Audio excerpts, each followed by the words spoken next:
السلام عليكم 你好 مع السلامة Oi Hello 再聊 Hello 再聊 مرحبا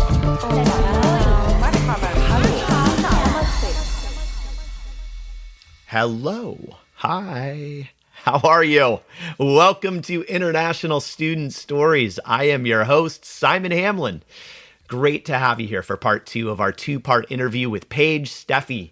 In our first interview with Paige, we learned about what led her to the current path she is on, which is helping international students through her work at Unibuddy, a company focused on student ambassadors. In our interview today, we touch on so many powerful themes, including the hope we get from seeing the student journey, the energy, enthusiasm, and tenacity of students, and the value of international students connecting with each other. And it all points back to the importance of international students. Paige talks about her passion for education, how her own education overseas in the UK has served her so well, and we expand on a key topic from last episode, which is empathy, really putting ourselves in the shoes of other people. One quick program note, Paige is part of an energized and dynamic organization, so you may hear slight background sounds on occasion during the interview. Before we start the interview, I want to ask for your help. We want as many people as possible to hear these inspirational stories. There are a couple ways you can help. You can subscribe and follow us. That way you're notified whenever we release new episodes. You can rate us. We love 5-star ratings. You can share the podcast with others by clicking on share. And if you're feeling extra motivated, write us a review. Go ahead and pause this episode to take action. Thank you for your help. Here is Paige Steffy's International Student Story.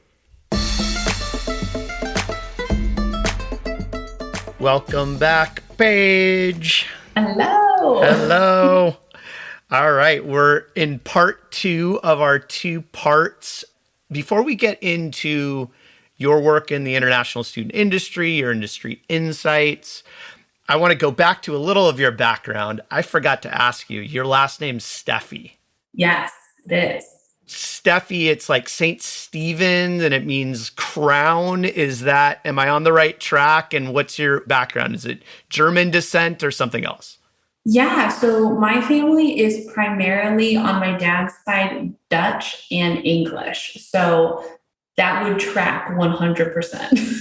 Okay. And we talked about which is appropriate. In the last episode, we talked about Princess Diana.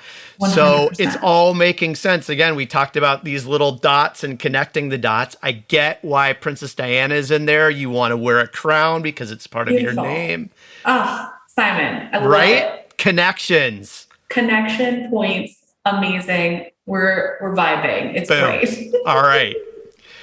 It might not be the more important stuff. All of this is equally important, but to the topic at hand, I will say, why is international education so important to you? I think international education to me is something that I always come back to. It's something that I think inevitably expands the minds of especially students who are able to do that from maybe the United States out to another country or coming here to the United States from another country. I guess that encompasses all of them, if you will. But I think it's so important, as we were kind of discussing in the last episode, to really inspire that empathy piece and really helping us as a human people better understand each other and better recognize that even though we live in an age where information is shared very freely or mostly freely across social media and things like that, you can never really know what it's like to live in another country until you do that. So when I think about the opportunity for students who are at that younger, hopefully, and even at a mature student age of 26, to really get that chance to open their minds, I think that's something that's always worthwhile. You keep talking about empathy, which I love. Mm-hmm. And Yes. I always equate empathy to then being able to really That's like the foundation for solving a lot of world problems, a lot of the Yeah. issues that we're going through. If we see this through, where through international education, education in general, creating more empathy, ultimately solving some bigger issues, which also plays into your psychology background, because that's really Yes. what a lot of psychology is about. Are there one or two key issues that you're most passionate about that you would love to see solved through starting with that empathy?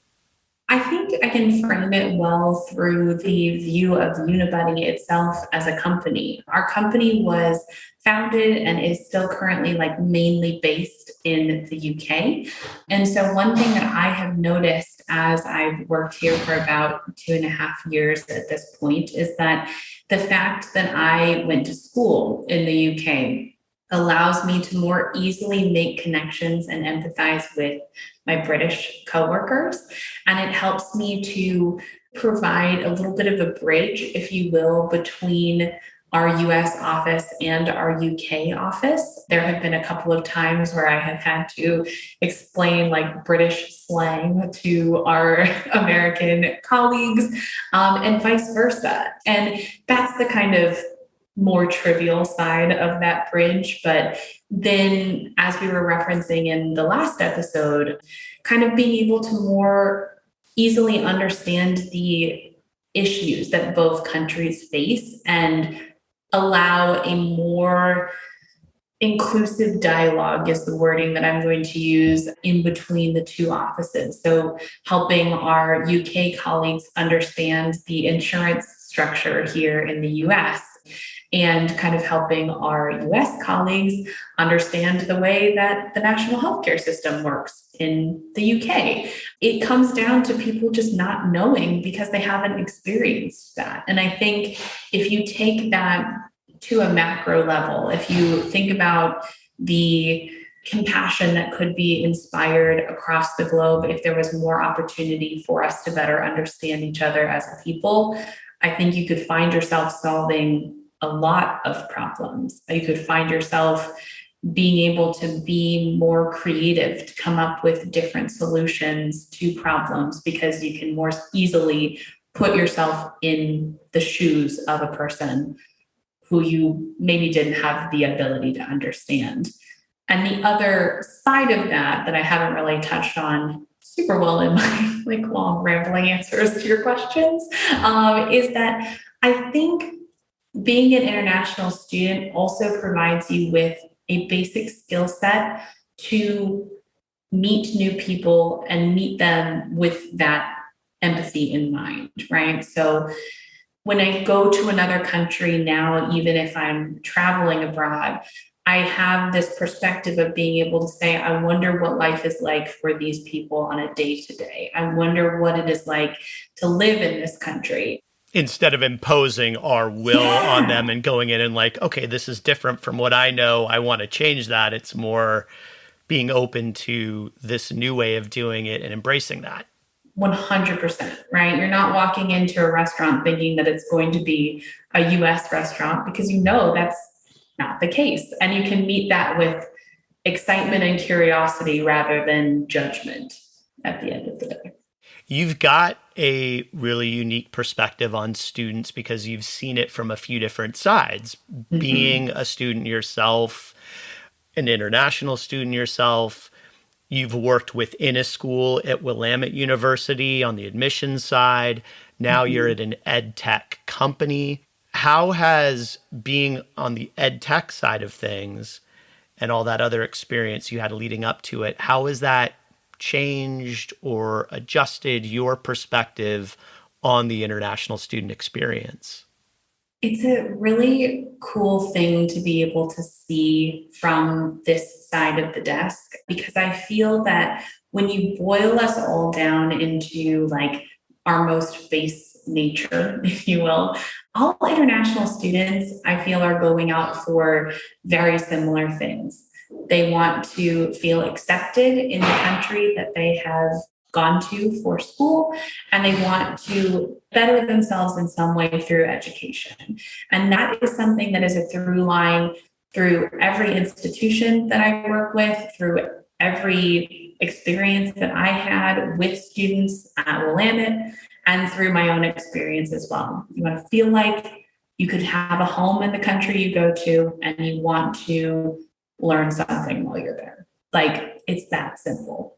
And at Unibuddy, you're in the business of student ambassadors, peer to peer, peer to peer, say that 10 times quick, support.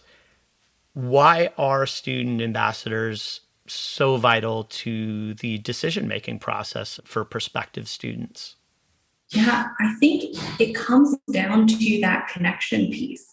When students are taking that leap of coming from their home country to a new country, they want to have at least some assurance that there is someone on that campus who has had a similar experience to them, and that there are support systems in place for them at that campus, and that they can confirm that through a real life person who is not entirely obliged to say good things about the university, right? Like, you want to hear that like true tea, if you will, about what it's actually like on campus at 2 a.m. on a Tuesday night. Like, what does that look like for me? And there's only one group of individuals really who can tell you that, and it's student ambassadors. They're like the truth serum people. Yes, exactly, 100%. And it was something truly that I would tell students over and over again when I was at the universities I worked at. Talk to a current student. And that's why I love what we do at Unibuddy here so much, and why I'm so passionate about working at Unibuddy, is that we try our best as a company to make that process easier. When I reflect on my experience going to Royal Holloway, even with the experience that I had as a recruiter, I knew in my head, I was like, I want to talk to a current student. I want to hear from someone who, is an international student like me. And Royal Holloway did their best. They didn't have Unibuddy quite yet. So, I was connected via email to a student who wasn't in my program, but was an international student. And we exchanged one or two emails, but it didn't really go any deeper than that. And I think one of the things that Unibuddy really gives students the kind of agency to do themselves is to select that ambassador for themselves, because you can go to our platform, you can filter for the programs you're interested in, you can filter for your country, you can connect with multiple ambassadors that maybe personify those things that you want to know the most about. And I really think that in retrospect, as I always think about my own journeys, right? Like, that is something that I would have really appreciated and would take advantage of as kind of someone who maybe would go back to school at one point. And I think that it's something to any and all potential international students that are listening to this podcast. If you take one thing from this, it would be do your best to talk to a current student and be insistent about it. Like, if you don't get the response from the admission office, find a way to talk to a student somehow, and you won't regret that at the end of the day. Do you have a couple of student stories that you could share with us? Maybe one or two that have really stood out as inspiring student stories that you've come across, whether it's through your work at Unibuddy or elsewhere? The first one that pops into my mind when I think about inspiring student stories was this student that I chatted with when I worked at Willamette. He was going to be an international student who was going to come from Mexico to the state of Oregon.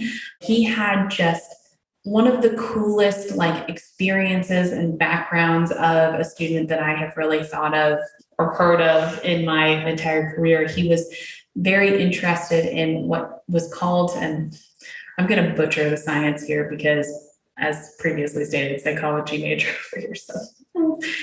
Hard science is not my area of expertise, but he was an expert in the field of aquaponics, which basically, as he described to me, was the way that you create energy through water and plants in some way. I'm butchering it, like I said, but it was a very fascinating subject area. And he just came to me with these like big dreams of wanting to go to Willamette because he'd heard about the chemistry department there and he knew that it was going to be something that would be really influential in the work that he was already doing. And it was awesome to watch his kind of through line at the institution and see him ultimately come to campus and really thrive there. And when I think about the connections that we had, I was fortunate enough to have a student in my office who was an international student, not from Mexico, but from South America. And so we were able to connect the two of them, and they had a really rich conversation about what it meant to be at a liberal arts institution in the United States and what that would look like for this student. And it was information that I was never going to be able to give that student as the recruiter. Like, it was my job to help them with their, process of going to our international recruiter and really talking through the visa. But I couldn't tell him what a chemistry class was like. And I knew that was something that he needed to know in order to feel confident in his decision. And so it was like a very beautiful, like, kismet thing within the universe that he just happened to walk into my office. And so I got to witness this process of him deciding to come to the US, and it was so cool. And then from the kind of opposite perspective of me being the international student who was asked the question, this was a space where the old crone on the Unibuddy platform. You keep saying that, the mature old student, and it makes me feel really old if you're saying 26 is old. I was 26. I think so go a little easy on that. She's a spring chicken. She really is. But, this student was looking at an undergraduate program in psychology, and she was going to be coming to the university from India. And she really had questions about what it was like on campus. Did I feel safe there? What was the transportation like? And we talked, I kid you not, for like a full week back and forth, just her asking me these questions and me sending her bus schedules and helping her understand what the psychology department kind of like looked like and sending her contacts and things. And it just, for me, always stands out as one of those interactions where you just felt like, I feel like this is really good. Like, I'm excited for this student. I'm excited that I'm here at this moment to be able to do what I can to help her. And I think that she appreciated that type of engagement from me as well, because it just felt like we got to this point where we really, like, the rapport back and forth. She was like, Paige, what's going on? Like, I have a question for you. And it was just like this really like beautiful, trusting relationship. And I think that that's something that every international student deserves. And it was a really beautiful thing to be part of, ultimately. And we need more hopeful messages and hope in the world. I'm curious, what are the things with your interactions with students, with your observations with students? To me, that's always a really hopeful place to be. It's our future, right? Absolutely. What is it about those that give you hope for our future?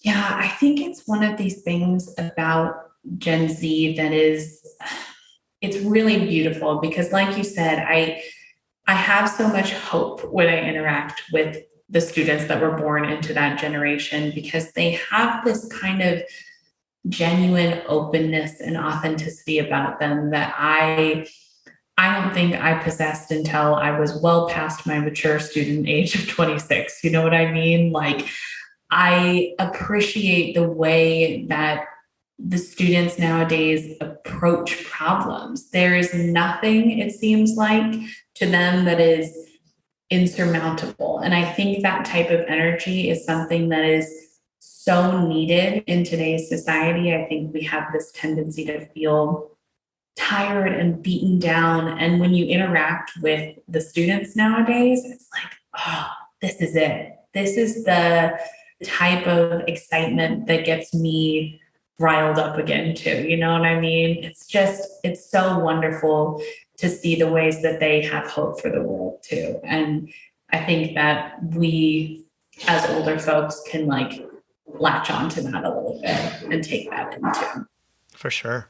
What are some things you think we can do to help support students make their experience better so that they can bring about these changes in the world? Yeah, I think for me, it comes back to that through line that we've been talking about through these past two podcasts, really, is just from our space as older people, recognizing and having empathy for the fact that, you know, we may not have gone through exactly the same things that these students are going through, but we can recognize similar hope within them that we had maybe once upon a time as well. And I think doing our best as adults not to squash that hope, doing our best to foster it instead, that's something that I have to consistently remind myself of, that it is more important to be inspired and to be lit up by these students rather than trying to douse the fire that's inside of them. I think that's like the dance that we as adults have to do and have a kind of like a calling to do, if you will. Yeah. What inspires you most right now in the way international education, so students who are trying to come to the US and the system that we have set up, what inspires you most about that system, makes you feel confident in the system? And on the flip side, what are some things that we can improve just systematically that could help with the experience?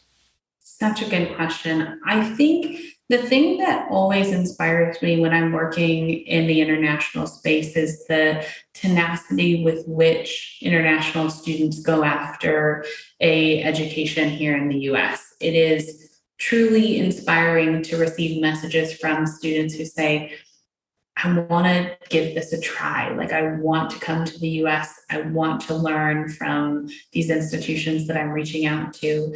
Like, help me, help me figure it out, type of a thing. And that leads me quite naturally into the things that I think that we, as especially a US education system, could do better. I do feel like there's a space for streamlining the application process. I think there is a space for making those systems more transparent and more easy to understand, especially when it comes to the type of testing and the ways that we evaluate international students. I know that I, again, speak from a place of like quite immense privilege working at an EdTech company and not at the university. I am very sensitive to the fact that those processes are multifaceted and very complicated for like an immense multitude of reasons. But I do think that if we are going to focus ourselves on trying to provide opportunity, it's kind of inevitable that we have to take a look at the way that we encourage students to interact with our education system and try and make it a little bit easier.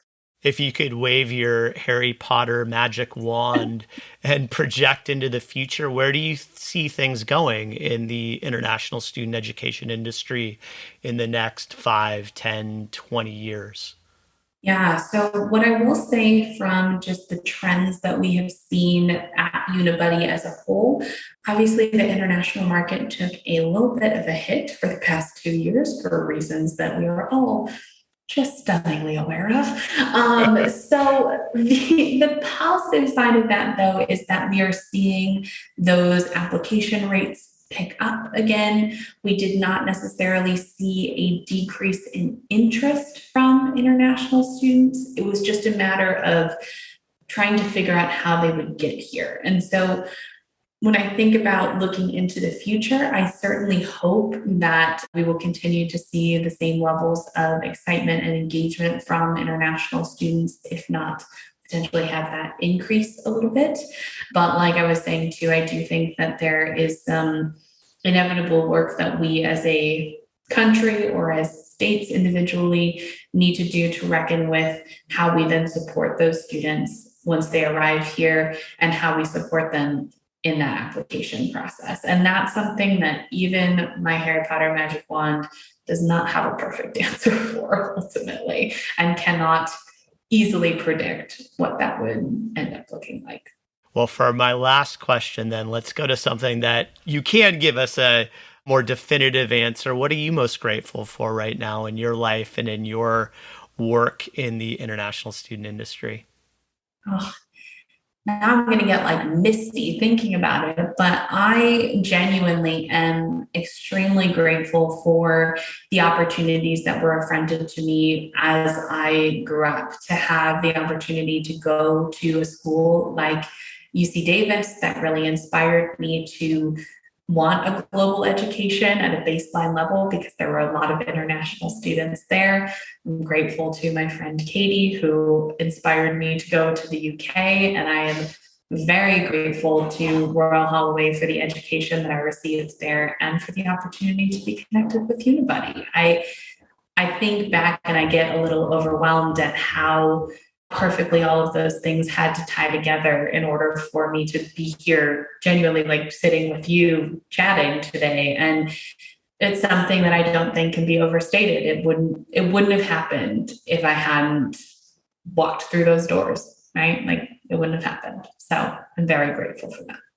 I am grateful that you are here with us today and that you are here in this industry and helping international students. And I can't thank you enough. It's always so much fun talking with you. No problem. Thanks for having me. Thank you, Paige. Thank you again for listening to International Student Stories. And thank you to our team for putting together this episode. Stories are meant to be shared. So please pass the story on to a friend or family member who needs to hear a good story. A few other quick notes.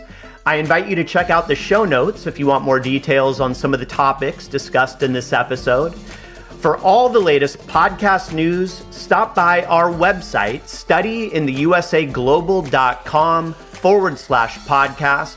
That's STUDY in the USA global.com/podcast. Subscribe to the International Student Stories podcast to be alerted on new episodes. And contact us if you know of a current or former international student whose story needs to be shared with the world. Goodbye for now, be well, and much love to each and every one of you.